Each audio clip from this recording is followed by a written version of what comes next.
Guilty, the gang that groomed underage girls and passed them around for sex. 9 men were convicted of being part of a child exploitation ring that abused girls as young as 13. I just think what they did to me was evil. They ripped away all my dignity. These are the most vulnerable in our society, and they have been preyed upon by adults who should know better.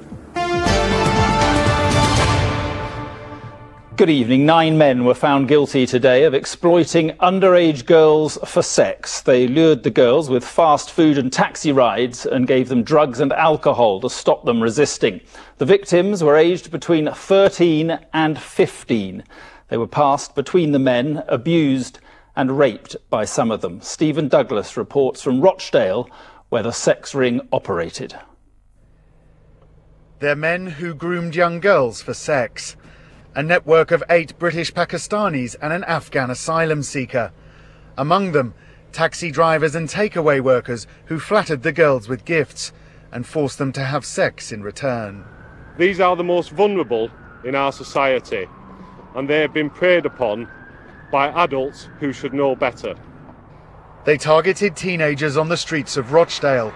All 5 were white and from troubled backgrounds. The youngest was 13.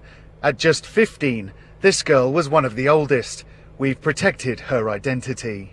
We'd get free alcohol and cigarettes and food and free taxis and things, and at first I thought it were great. They start off nice and then they just change once they know they've got you. This takeaway is where the abuse began. Tasty Bites is under new management, but it was here girls were first offered free food and taken to the rooms above. They're used for storage now, but this is where the lives of these children changed.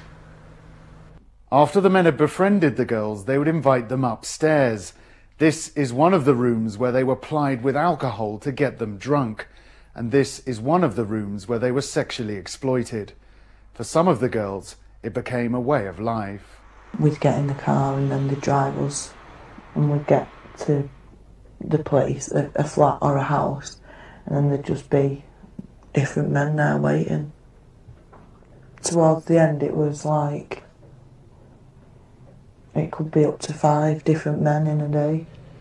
4 years ago she told police what was happening, but the Independent Police Complaints Commission is investigating why no one was charged. It meant she continued to be raped by a number of different men whose actions still haunt her. I just think what they did to me was evil. They ripped away all my dignity and all my last bit of self-esteem, and by the end of it I had no emotion whatsoever because I was just used to being used and abused daily. Outside court, far-right groups have held rallies. After attacks on some of the defendants' lawyers, 2 barristers withdrew from the case. Groups of white teenagers have also protested on the streets where the men abused the girls. It's left tension in the town, a town the girls have had to leave. Stephen Douglas, ITV News, Rochdale.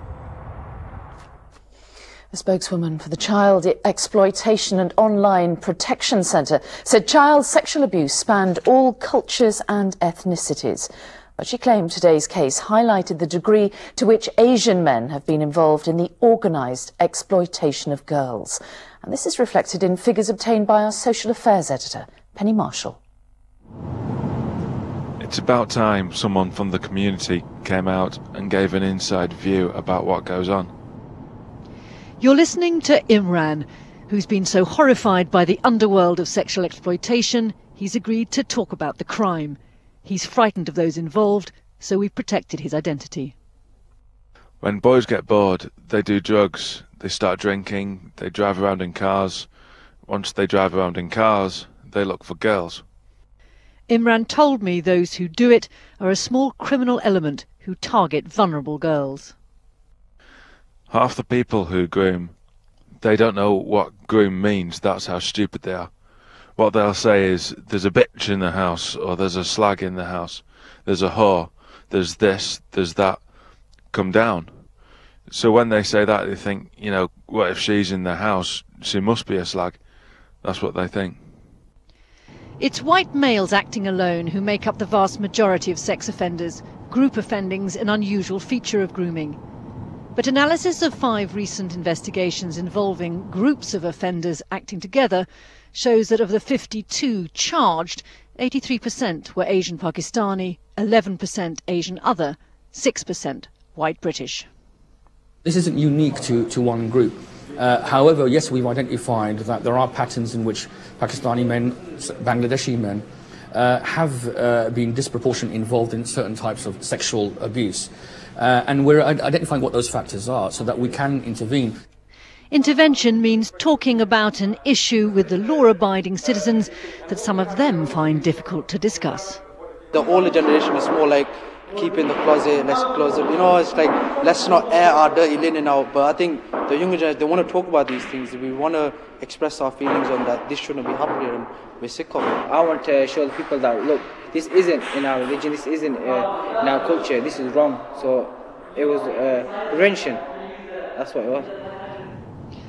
Although these groups of offenders are an emerging threat to the children they target on the streets of Britain, they are a fraction of the sexual exploitation cases involving children in the UK. Penny Marshall, ITV News.